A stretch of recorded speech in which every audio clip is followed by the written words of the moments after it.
Hello दोस्तों, नमस्कार। स्वागत है एक बार फिर से आप सभी का अपने प्रिय चैनल पर। दोस्तों आपको बता दें जो अभी की सबसे बड़ी खबर आ रही है, जहां भारत की सुरक्षा में चीन पाकिस्तान मिलकर लगा रहे हैं सेंध। बीएसएफ ने खोल दी इसकी पोल, चौंका देगी दोस्तों आपको यह रिपोर्ट जो बताने वाले हैं। और साथ ही बताएंगे जहां चीन की गुहार दरकिनार, भारत को ही सबसे ज्यादा तेल देगा रशिया। जी हाँ, ड्रैगन संग क्यों हुआ ये सबसे बड़ा खेला, उसकी सबसे एक्सक्लूसिव जानकारी आपको अपने चैनल पर बताएंगे दोस्तों। और इसी बीच बताएंगे जहां फिर एक और देश आया भारत पाकिस्तान के बीच संबंध सुधारने यानी मध्यस्थता कराने के लिए। जी हां दोस्तों, बताएंगे कौन है वो देश। और साथ ही साथ दोस्तों, अगर आपके भी इन बैंकों में है अकाउंट तो आप सभी के लिए बहुत बड़ी खुशखबरी की खबर है होली से पहले। तो दोस्तों हर तरह की जानकारी आपको बताने वाले हैं, तो आराम से बन रहेगा वीडियो के अंत तक। और अभी खबरों में आगे बढ़ने से पहले हमेशा की तरह अपने भारतीय सेनाओं का जमकर समर्थन करते हैं, साथ ही मानते हैं कि भारत देश पूरे विश्व में नंबर 1 देश और मोदी है तो हर चीज मुमकिन है। तो इस वीडियो का भी कर दीजिए लाइक, चैनल कर दीजिए सब्सक्राइब, बेल आइकन दबाइए, साथ ही कमेंट बॉक्स में लिख दीजिएगा जय हिंद। जी हाँ, तो चलते हैं पहली और सबसे बड़ी खबर की तरफ, जहां भारत की सुरक्षा में चीन पाकिस्तान मिलकर लगा रहे सेंध। बीएसएफ ने खोल दी इनकी पोल, चौंका देंगी ये रिपोर्ट। बता दें भारत के विकास और तेजी से आगे बढ़ती अर्थव्यवस्था कई देशों के आंखों में खटक रही है। पाकिस्तान और चीन इन देशों की लिस्ट में सबसे ऊपर है। पाकिस्तान चीन भारत की सुरक्षा में सेंध लगाने का कोई भी मौका नहीं छोड़ते हैं। हाल ही में सामने आई रिपोर्ट में चीन पाकिस्तान की कायराना हरकत का खुलासा हुआ है। बीएसएफ ने ड्रोन द्वारा भारतीय सीमा में प्रवेश करके पाकिस्तान और चीन द्वारा की जाने वाली अवैध तस्करी की पोल खोल दी है। याद दिला दे कि पिछले दिसंबर में पंजाब के अमृतसर में सुरक्षा बलों ने एक ड्रोन मार गिराया था। ड्रोन को फोरेंसिक विश्लेषण के लिए भेजा गया, जिसके बाद चीन और पाकिस्तान की कायराना साजिश सामने आई। जांच में पता चला कि भारत पाकिस्तान सीमा पर ड्रग्स की तस्करी करने से पहले इसे चीन के कुछ हिस्सों और फिर पाकिस्तान में उड़ाया गया था। सीमा सुरक्षा बल यानी बीएसएफ के एक अधिकारी ने इस विकास के बारे में बात करते हुए कहा कि ड्रोन के फोरेंसिक विश्लेषण से पता चला है कि इसे 11 जुलाई 2022 को चीन में शंघाई के फेंग जियान जिले में उड़ाया गया था। बाद में पाकिस्तान के खानेवाल में 24 सितंबर और 25 दिसंबर 2022 जिस दिन इसे मार गिराया गया था, उसके बीच इसे 28 बार उड़ाया गया था। जी हां दोस्तों, सबसे बड़ा अब तक का खुलासा इस रिपोर्ट में। पाकिस्तान द्वारा ड्रग्स और हथियारों की तस्करी के लिए ड्रोन और क्वाड कॉप्टर का इस्तेमाल करने का मुद्दा 2019 के बाद से बढ़ गया है। सुरक्षा कर्मियों को आमतौर पर ड्रोन से जुड़े हेरोइन के पैकेट मिलते रहते हैं। कुछ मामलों में उन्हें ड्रोन से बंधी चीनी पिस्तौलें भी मिलती है। जी हाँ दोस्तों, पहले ये भारत पाकिस्तान सीमा तक सीमित एक मुद्दा था, लेकिन अब सुरक्षा कर्मियों ने राजस्थान सीमा के पास भी ड्रग्स के साथ ड्रोन को देखना शुरू कर दिया। और इन सभी मामलों में दोस्तों चीन और पाकिस्तान दोनों का हाथ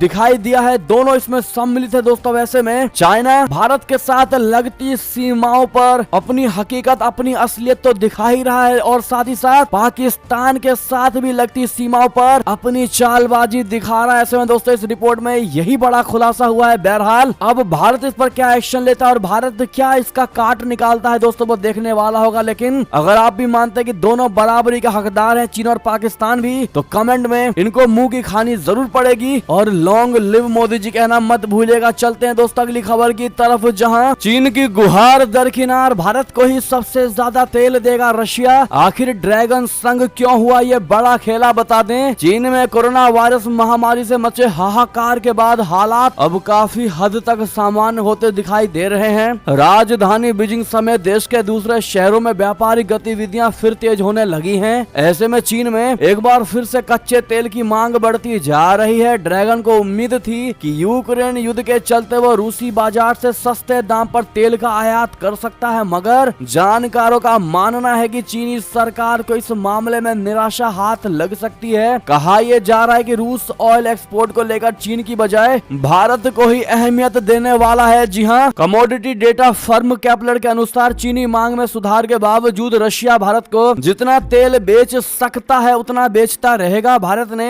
एक साल पहले तक ना के बराबर रूसी तेल खरीदता था, लेकिन अमेरिका और यूरोपीय संघ की ओर से मॉस्को पर लगे प्रतिबंधों के चलते ये बड़ा बाजार बन गया है। मीडिया रिपोर्ट के मुताबिक क्रूड एनालिस्ट विक्टर ने कहा कि भारत ने फरवरी में रशिया से लगभग 1.85 मिलियन बैरल ऑयल हर दिन आयात किया, जो कि 2 मिलियन बैरल प्रतिदिन की अधिकतम क्षमता के करीब है। जी हाँ दोस्तों। ऐसे में सब में बड़ा सवाल ये है कि भारत को आखिर क्यों अहमियत दे रहा है रशिया। तो आपको बता दें, विक्टर ने कहा कि कोविड जीरो पॉलिसी के खत्म होने के बाद चीन पूरे रूसी तेल निर्यात को खरीद सकता है। इसके बावजूद रशिया भारतीय बाजार को ही अहमियत देने वाला है। इसकी सबसे बड़ी वजह भारत से लेन देन में रूसी विक्रेताओं से अधिक नियंत्रण का होना है। अंतर्राष्ट्रीय ऊर्जा एजेंसी के अनुसार पिछले महीने रशिया ने चीन को प्रतिदिन 2.3 मिलियन बैरल कच्चे तेल का निर्यात किया। IEA का अनुमान है कि यात्रा प्रतिबंध समाप्त होने के बाद एशियाई दिग्गज की तेल मांग इस साल एक दिन में लगभग 9 लाख बैरल तक बढ़ सकती है। चलते हैं दोस्तों अगली बड़ी खबर की तरफ, लेकिन उससे पहले रशिया को थैंक यू कहना आप लोग मत भूलिएगा दोस्तों, खास करके पुतिन को। और इस वीडियो को जितनी ज्यादा से ज्यादा शेयर करिएगा ताकि हर भारतीय को पता चले कि आज भारत की क्या वैल्यूज हैं। चलते हैं एक और खबर की तरफ, जहां भारत पाकिस्तान के संबंध सुधारने का UAE ने दिया ऑफर। मध्यस्थता कराने पर कही ये बात। बता दे, संयुक्त अरब अमीरात और भारत के अच्छे संबंध हैं। भारत में संयुक्त अरब अमीरात के राजदूत अब्दुल नासर जमाल अल शाली ने कहा है कि दोनों देश एक फ्री ट्रेड एग्रीमेंट करना चाहते हैं। इसके अलावा दोनों देश चाहते हैं कि रुपए और दिरहम में व्यापार हो। इस डील को अंतिम रूप देने के लिए बातचीत चल रही है। उन्होंने भारत और पाकिस्तान के बीच रिश्ते सुधारने पर UAE के महत्व पर भी बात कही। उन्होंने दोनों देशों के बीच शांति समझौते को लेकर भी ऑफर दिया। हिंदुस्तान टाइम्स को दिए इंटरव्यू में अल शाली ने कहा कि UAE भारत के लिए उड़ानों से जुड़ी एक डील करना चाहता है जिससे किराया कम होगा। ऐसा करके UAE ज्यादा से ज्यादा भारतीय पर्यटकों को आकर्षित करना चाहता है। उनसे जब पूछा गया कि ऐसी रिपोर्ट्स है कि पाकिस्तान और भारत के बीच UAE और सऊदी ने 2019 में शांति कराई, ऐसे में वो इसका भविष्य क्या देखते हैं। इस पर अल शाली ने कहा कि उनके संबंध भारत और पाकिस्तान दोनों से अच्छे हैं। हमारे संबंध दोनों से अच्छे हैं। हमने दोनों के बीच अच्छे संबंध के लिए अतीत में भूमिका निभाई है, लेकिन अंत में ये दोनों देशों पर ही निर्भर करता है। ये भी उन पर निर्भर करता है कि क्या वो हमारी भूमिका चाहते हैं या नहीं। बहरहाल दोस्तों, मध्यस्थता कराने के लिए भारत हमेशा से क्लियर रहा है। भारत ने अमेरिका जैसे देश को भी खरी खोटी सुना दी है दोस्तों कि हमारे बीच में आने की कोई आवश्यकता नहीं है, क्योंकि ये हमारा इंटरनल मामला है। क्योंकि भारत दोस्तों जम्मू कश्मीर को लेकर कभी भी पाकिस्तान के साथ कोई लड़ाई मानता ही नहीं है, क्योंकि भारत हमेशा से क्लियर है कि वो हिस्से भारत के थे, हैं और भारत के ही रहेंगे। ऐसे में पाकिस्तान ही उन हिस्सों पर और उन हिस्सों को पाने के लिए जद्दोजहद में लगा हुआ है। बहरहाल आपकी क्या राय होगी दोस्तों इस मध्यस्थता वाली बात को लेकर? UAE के राजदूत को क्या कहना चाहेंगे आप लोग बताइएगा जरूर। साथ ही साथ दोस्तों बढ़ते हैं एक और बड़ी खबर की तरफ, जहां एटम बॉम्ब बना रहा ईरान। UN की एजेंसी का बड़ा दावा अंडरग्राउंड न्यूक्लियर प्लांट में छुपा रखा है संवर्धित यूरेनियम। जी हाँ, अमेरिका का दुश्मन देश माने जाने वाले ईरान में परमाणु बम बनाने की कोशिशें चल रही हैं। बरसों से न्यूक्लियर प्रोग्राम में जुटा ईरान अब परमाणु बम बनाने के करीब पहुंच गया है। यहाँ के वैज्ञानिकों को यूरेनियम का जो जखीरा इकट्ठा किया है उसे इतना संवर्धित यानी शुद्ध कर लिया गया है कि उससे परमाणु बम तैयार किया जा सकता है। इसे वहाँ एक अंडरग्राउंड न्यूक्लियर फैसिलिटी में छुपाया गया है। यूनाइटेड नेशंस के अंतर्राष्ट्रीय परमाणु ऊर्जा एजेंसी यानी IAEA के हवाले से यह दावा किया गया है कि IAEA के अनुसार ईरानी न्यूक्लियर फैसिलिटी में बम ग्रेड लेवल के संवर्धित यूरेनियम के कण पाए गए हैं। न्यूक्लियर एक्सपर्ट्स के मुताबिक परमाणु बम बनाने के लिए 90% संवर्धित यूरेनियम की आवश्यकता होती है और लगातार कोशिश कर रहा ईरान अब 83.7% संवर्धित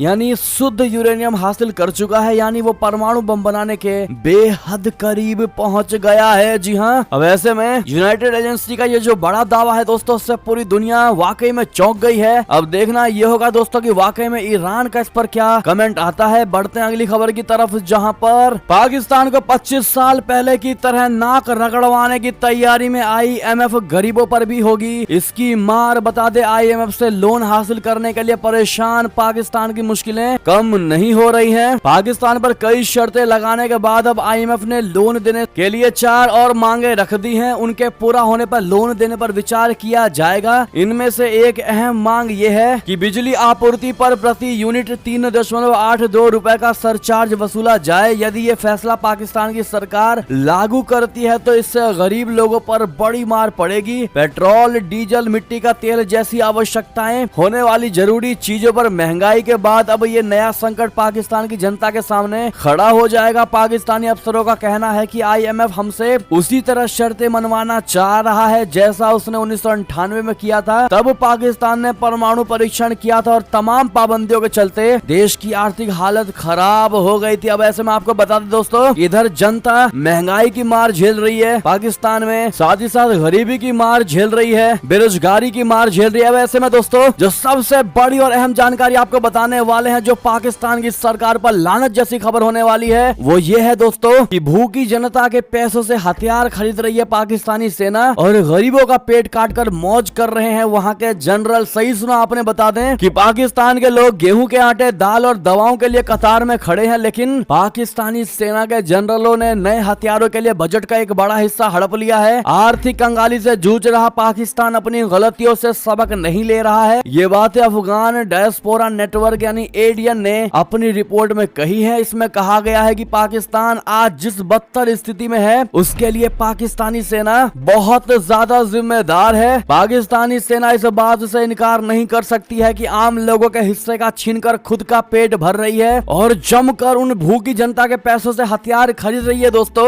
और उन गरीबों के पेट काटकर जनरल वहां के जो है वो मौज कर रहे हैं। बहरहाल दोस्तों, अगर आप भी मानते हैं कि ऐसे लोगों को जनता का पता नहीं पर समय जवाब जरूर दीजिएगा, तो अपनी राय अवश्य दीजिएगा। चलते हैं एक और खबर की तरफ, जहां G20 को लेकर बड़ी खबर। विदेश मंत्री किन और एस जयशंकर की मुलाकात से पहले चीन बोला, हम भारत के साथ संबंधों को देते हैं महत्व। जी हां, भारत चीन के बीच चल रही तनातनी किसी से छिपी नहीं है। वैश्विक मंचों पर भारत ने कई बार चीन को आईना दिखाया है। इस बार भारत G20 सम्मेलन की अध्यक्षता कर रहा है और इसी कड़ी में गुरुवार को G20 विदेश मंत्रियों की बैठक में भाग लेने के लिए नई दिल्ली आ रहे किन के जयशंकर से मुलाकात करने की उम्मीद है। मुलाकात से पहले चीन ने बुधवार को कहा कि वो भारत के साथ अपने संबंधों को महत्व देता है और दोनों देशों के बीच एक मजबूत संबंध है। तो वहीं चीन के विदेश मंत्री और जयशंकर जी की मुलाकात को लेकर विदेश मंत्रालय ने चुप्पी साध रखी है। हांगकांग के अखबार ने इसे बाढ़ की मरम्मत करने वाली भारत यात्रा करार दिया है। पिछले दिसंबर में अपने पूर्ववर्ती वांग इसे पद संभालने के बाद किन की भारत की ये पहली यात्रा है और एस जयशंकर जी के साथ ये उनकी पहली मुलाकात भी है। साथ ही साथ दोस्तों बात करें एक और खबर की, जहां रशिया में विदेशी भाषा के इस्तेमाल पर पुतिन ने लगाया बैन। बताई इसकी असली वजह। जी हां, रूस के राष्ट्रपति व्लादिमीर पुतिन ने रूसी भाषा को बचाने को लेकर नया फरमान जारी कर दिया है। पुतिन ने सरकारी अधिकारियों को आदेश दिया है कि कामकाज के दौरान विदेशी शब्दों के प्रयोग से बचा जाए। इस नए कानून के तहत अधिकारी औपचारिक रूप से रूसी भाषा का उपयोग करने के लिए बाध्य होंगे। नए नियम के मुताबिक अब सरकारी अधिकारी सिर्फ उन्हीं विदेशी शब्दों का उपयोग कर पाएंगे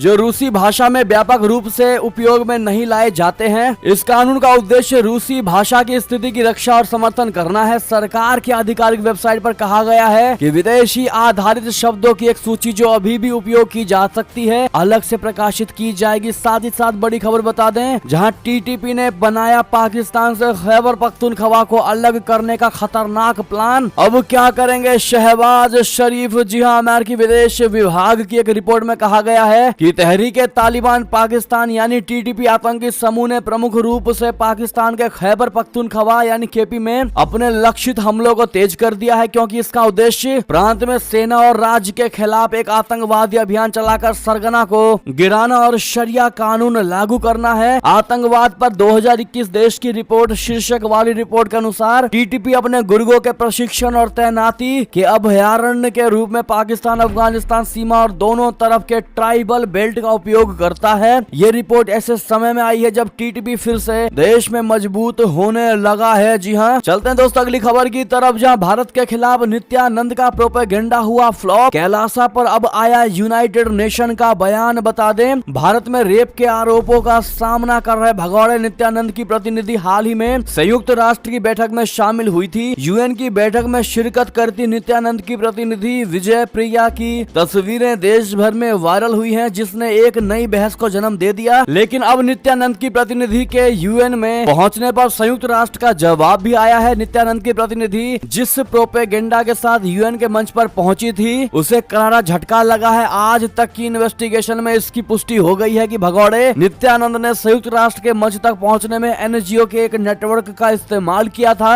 यूएन का कहना है कि नित्यानंद की प्रतिनिधि ने अंतर्राष्ट्रीय मंच पर जो बयान दिया है उस पर बिल्कुल विचार नहीं किया जाएगा। जी हाँ दोस्तों, ऐसे में भारत के खिलाफ फैलाए जा रहे इसके द्वारा इस प्रोपेगेंडा को लेकर अब यूनाइटेड नेशन ने भी क्लियर कर दिया है दोस्तों कि उसकी बात को बिल्कुल भी मानी नहीं जाएगी। चलते एक और खबर की तरफ, जहां पर चीन ने ताइवान पर हमला किया तो उस पर टूट पड़ेंगे कई हजार हथियारबंद ड्रोन विमान। जी हां, अमेरिका कर रहा है इस खुफिया तकनीक पर काम बता दें। दुनिया में चीन के बढ़ते खतरे को देखते हुए अमेरिका भी उसकी काट ढूंढने में लगा हुआ है। आर्मीनिया, अजरबैजान और अब रशिया यूक्रेन युद्ध में ड्रोन वॉर की कामयाबी को देखते हुए अमेरिका भी इसी तकनीक पर काम करने लगा है। वो एक तकनीक पर काम कर रहा है जिसमें जंग की स्थिति में हजारों ड्रोन एक साथ दुश्मन पर हमला करके उससे नेस्तनाबूद कर देंगे और ये हमला इतना भयानक और तेज होगा कि दुश्मन देश के एयर डिफेंस सिस्टम भी कुछ नहीं कर पाएंगे और वे ड्रोन आराम से उसके सभी सैनिकों को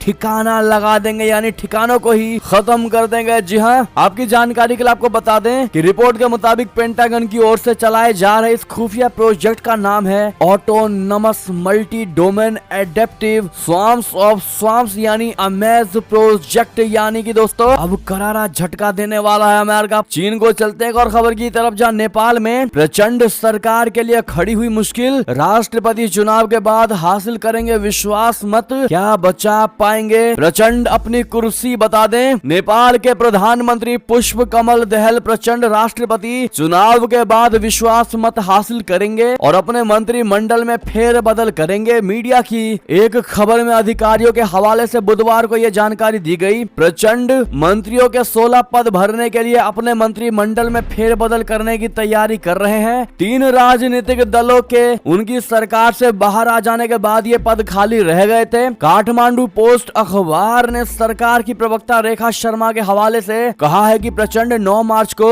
राष्ट्रपति चुनाव के बाद विश्वास मत हासिल करेंगे और अपने मंत्रिमंडल में फेरबदल करेंगे। बहरहाल दोस्तों, आपको क्या लगता है, क्या नेपाल में प्रचंड की सरकार चल पाएगी दोस्तों, या फिर भारत की समर्थित फिर से देउवा की सरकार आएगी? आप लोग क्या कहते हैं बताइएगा। जरूर चलते हैं एक और खबर की तरफ, जहां अपने रूसी समकक्ष लावरोव से मिले जयशंकर जी। द्विपक्षीय सहयोग और G20 मुद्दों पर हुआ मंथन। बता दें भारत इस समय G20 की अध्यक्षता कर रहा है, आप सभी जानते हैं, और इसी क्रम में गुरुवार को विदेश मंत्रियों की बैठक आज होने वाली है। मंत्री स्तर की ये दूसरी बैठक होगी दोस्तों। और इससे पहले भारतीय विदेश मंत्री जयशंकर जी ने रशिया के अपने समकक्ष सरगई लावरोव से दिल्ली में मुलाकात की। विदेश मंत्री जयशंकर जी ने इस मुलाकात के बारे में जानकारी दी है। रूसी समकक्ष से मुलाकात को लेकर उन्होंने कहा कि हमने द्विपक्षीय सहयोग और G20 मुद्दों पर चर्चाएं की हैं। चलते हैं दोस्तों अगली खबर की तरफ, जहां पाकिस्तान में चुनाव को लेकर बड़ी खबर। पंजाब खैबर पख्तूनख्वा में 90 दिनों में होंगे चुनाव। पाकिस्तान की शीर्ष अदालत ने दिया इसका बड़ा आदेश। जी हां, पंजाब और खैबर पख्तूनख्वा में चुनावों को लेकर चली लंबी खींचतान के बाद पाकिस्तान की शीर्ष अदालत ने दोनों प्रांतों में संविधान के मुताबिक 90 दिनों के भीतर चुनाव कराने का आदेश दे दिया है। अदालत ने दोनों प्रांतों में चुनाव की तारीख की घोषणा में देरी के संबंध में पिछले हफ्ते खुद ही संज्ञान लेकर कार्रवाई शुरू की थी। पंजाब और खैबर पख्तूनख्वा विधानसभाओं को 14 और 18 जनवरी को इमरान खान की अगुवाई वाली पाकिस्तानी तहरीक-ए-इंसाफ यानी PTI पार्टी ने देश में समय से पहले आम चुनाव कराने के लिए भंग कर दिया था।